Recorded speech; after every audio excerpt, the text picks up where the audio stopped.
Arestado ang suspect sa magkahiwalay na panloloob sa Pasig at Antipolo. Kabilang ang bahay ng isang pulis. Ang nahulikam ng mga insidente, aking tinutukan. Hulikam ang dalawang insidente ng pagnanakaw sa Pasig at Antipolo.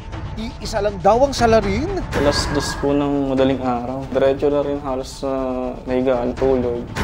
Hindi ko lang nangyayari sa akin yung gabing pumasok yung magnanakaw sa aming bintana. Setyembre noong nakaraang taon, habang maimbing ang tulog ng unang biktima sa Pasig, tinangay ng suspect ang cellphone, wallet at iba pa niyang gamit. Malapusa raw na nakatakas ang nanloob na lalaki. Hinihintay ko yung alarm ng cellphone ko. Pinapa ako sa tabi ko, sa gilid ng kutsyon. Wala. Kala ko, kinahig lang ng pusa ko. Tapos tinignan ko rin yung importanteng gamit, tulad ng wallet ko. Wala doon. Doon ako humingi ng tulong sa may-ari ng bahay na para kontakin siya, makita sa CCTV footage yung nangyari. Isang buwan matapos ang akyat bahay sa Pasig City, isa na namang pagnanakaw ang nangyari sa Cogyo, Antipolo, pero walang malay ang suspect na pulis ang pangalawang biktima. Kwento ng biktimang si Police Staff Sergeant Gilbert Arquero. October 14, 2023, umuwi siya galing ng duty sa Antipolo Police Station No. 2. Napansin ko yung aking aircon na tinanggal ko pansamantala na nakalagay sa labas ng aming bahay, nawawala. Naaresto ang suspect sa pagnanakaw sa Antipolo 3 oras matapos ang insidente. Nagpakilala ang suspect bilang Reggie, pero nalaman ng mga pulis na iba pala ang tunay niyang pangalan. Dito na rin napag-alaman na siya pala ang nakatakas na suspect sa pagnanakaw sa Pasig. Pulis kami i-arrest na namin sa kasong robbery. May pakapatang yung manahimik at pagsawalang Sinubukan ng resibo na humingi ng pahintulot sa pamunuan ng Antipolo City Jail upang makapanayamang suspect. Tumanggi ang pasilidad at maging ang suspect. Ang buong kwento kung paano siya nabisto abanga sa resibo ngayong linggo, 5 p.m. bago mag 24 oras. Hindi pa rin nakukuha mula sa nasusunog na cargo ship ang katawan ng 2 Pilipinong namatay sa pag-atake ng rebeldeng Houthi sa Red Sea. At sa gitna naman ng tumitinding peligro sa Red Sea, nag-aalala na ang ilang tripulanteng Pilipino. Nakatutok sina JP Soriano at Rafi Tima. Isa-isang inangat ng Indian Navy ang sakay ng life raft na ito. Mga miyembro sila ng cargo ship na napuruan sa missile attack ng mga rebelding Houthi sa Red Sea. Ang barko makikita pang umuusok sa di kalayuan. Kabilang sa mga na-rescue ang 3 nasugatang Pinoy.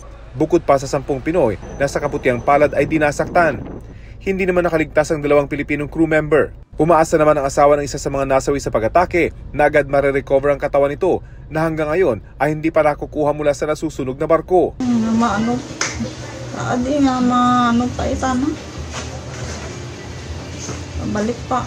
Makabalik tana dyan nga na eh.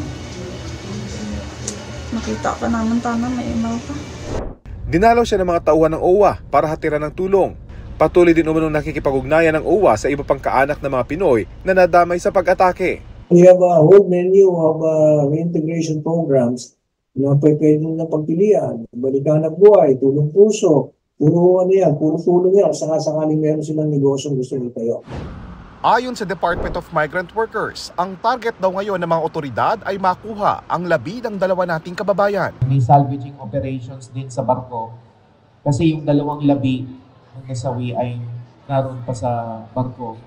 Ligtas naman daw ang 3 nasugatang Pinoy. They can be repatriated soon as long as there is a medically fit to fly certificate forthcoming from the medical authorities.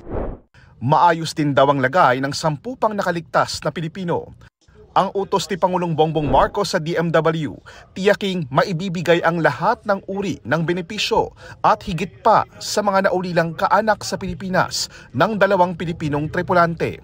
Bago nangyari ang pag-ataking ito, may mga Pinoy nang na-hostage at nananatili pa ring bihag ng mga Houthi. Pero sa kabila nito, patuloy ang paglayag ng mga barko sa Red Sea na itinuturing na ngayon ng International Maritime Associations na delikado at mapanganib na ruta. Marami sa kanila, may mga Pinoy na crew. Siyempre, kakabahan kami kasi dati pirata lang eh.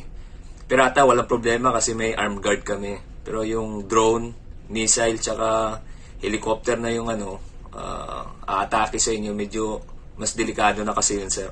You cannot control the owners if they don't want to pass Red Sea, or they will pursue to pass the Red Sea because of commercial issues. It's all in the business, no? Doon sa mga katipid. Ayon sa DMW, may kasunduan ng nabuo sa mga ship owners na hindi sapilitan ang pagsakay ng mga Pilipino sa mga barkong daraan sa Red Sea. Pero kung sila ay sasampa pa rin ng mga barko at daraan sa rutang ito, dodoblehin o titriplihin dapat ang kanilang mga sahod. Dapat din daw may mga sapat na seguridad sa barko. Para sa GMA Integrated News, JP Soriano. Rafi Tima nakatutok, 24 oras. Naniniwala si House Speaker Martin Romualdez na makakakuha ng sapat na bilang ng pirma sa Senado si Senate President Juan Miguel Zubiri pabor sa charter change. Sinabi yan ni Speaker Romualdez sa groundbreaking ng kauna-unahang Philippine Cancer Center sa bansa na layong matulungan ng mga cancer patient at maibsan ang gastos nila sa pagpapagamot.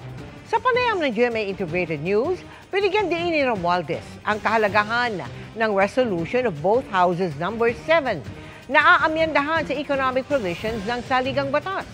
Target ng Kamara na may pasa sa huling pagbasa ang resolusyon bago mag-Semana Santa kahit sa Senado ay hindi pa aprobado ang RBH 6 o bersyon nila ng resolusyon.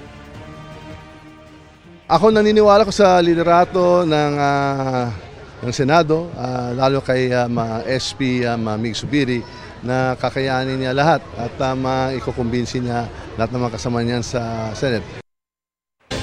May namuong alimpuyo o whirlwind sa isang paaralan sa Pikit, Cotabato. Na-videoan yan ng isang saksi na nakaramdam daw muna ng malakas at mainit na ihip ng hangin bago nabuo yung alimpuyo. Makikita ang mataas na pag-ikot nito. Tumagal daw ito ng halos 30 segundo bago tuluyang nalusaw. Wala ring nasaktan sa naturang insidente. May panibago manong trabaho si dating Pangulong Rodrigo Duterte. Sa anunsyo inilabas ng broadcast network na SMNI, itinalaga umano si Duterte bilang bagong administrator ng mga ari-arian ng Kingdom of Jesus Christ ni Pastor Apollo Quiboloy. Sa gitna ito ng pag-contempt ng Senate Committee on Women and Children laban kay Quiboloy at pagsasapubliko ng kanyang warrant of arrest sa Amerika.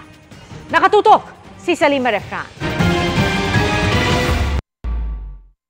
Sa social media platform na X, ibinalita ng SMNI o Sunshine Media Network International na itinalagang bagong administrator ng properties ng Kingdom of Jesus Christ si dating Pangulong Rodrigo Duterte. Ang SMNI ang broadcast arm ng Kingdom of Jesus Christ na pinamumunuan ni Pastor Apollo Quiboloy. Walang ibang detalye ang post ng SMNI. Pero kilalang malapit sina Duterte at Quiboloy na spiritual advisor rin ng dating Pangulo. Patuloy na kinukuha ng GMA Integrated News ang panig ni Duterte at ng Kingdom of Jesus Christ.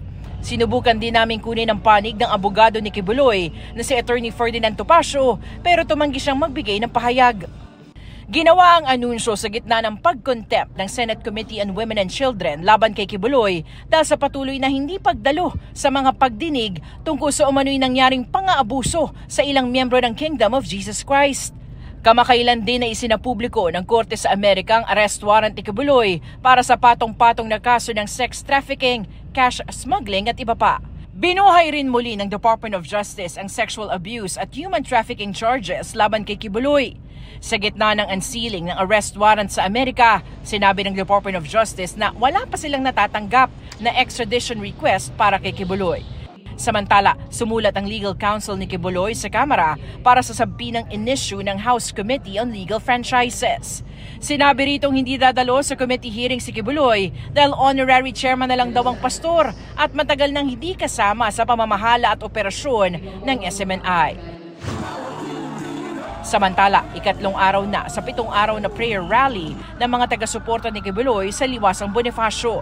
May ibang sa Liwasan na nananatili para ipanawagan ang pagtigil sa anilay panggigipit sa kanilang leader.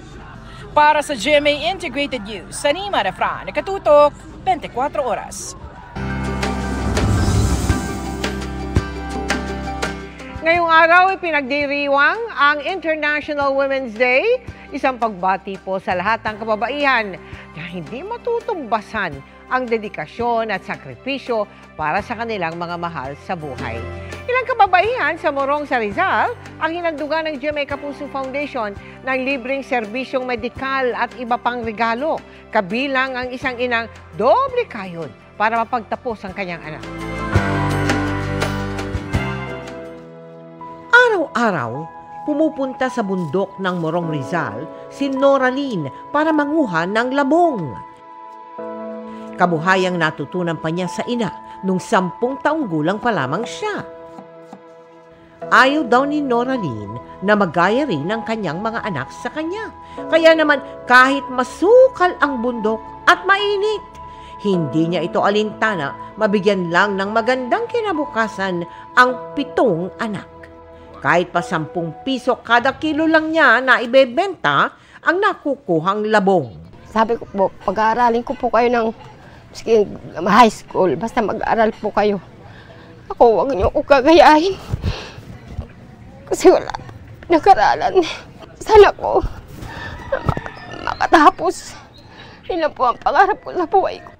Kaya ngayong Marso, na buwan ng kababaihan, handog ng GMA Kapuso Foundation mga libreng serbisyong medikal gaya ng pap smear at breast examination sa 100 kababaihan sa Morong sa Rizal. Ang iba, ang iniisip nila pag pinapap smear ka, nililinis yung matres mo. At saka akala nila kapag pinap smear sila, mabubuntis sila. Kaya ang ginawa natin, ipinaliwanag natin sa kanila kung ano talaga ang reason ng pap smear. At yun ay screening siya for cervical cancer. Ang self-breast examination, ganun din. Early detection naman siya kung meron tayong mga masses na ma-encounter sa breast. Bukod dito, nagbigay rin tayo ng grocery packs at hygiene kits. Maraming pong salamat po sa inyong na dito po dumating po kayo sa amin. Sa mga nais makiisa sa aming mga projects, maaari po kayong magdeposito sa aming mga bank account o magpadala sa Cebuana Luwalier. Pwede ring online via GCash, Shopee at Lazada.